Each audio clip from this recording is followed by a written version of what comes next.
நம்ம தோட்டத்தில் ஈரப்பலாக்கா மரத்தில் நிறைய காய் இருக்குது. ஒவ்வொரு சீசனுக்கும் காய் பறிக்கிறதுக்கு ஆள் வந்து பறிச்சுட்டு அவங்களே ஒரு விலை பேசி எடுத்துகிட்டு போயிடுவாங்க. இப்போ இந்த மரத்தில் நிறைய காய் இருக்குது, அதனால் காயை பறிக்கிறதுக்கு ஆள் வந்துடுச்சு. நமக்கு நல்லதாக 5 காய் கொடுத்தாங்க.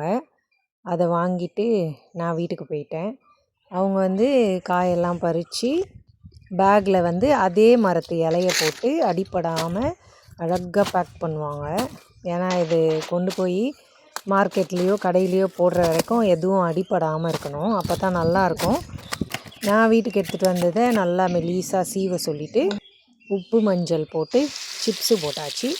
நல்லா வந்தது சிப்ஸு, மொறு மொறுன்னு சாப்பிட ரொம்ப நல்லாயிருக்கும். அது நல்லா கிழங்கு மாதிரி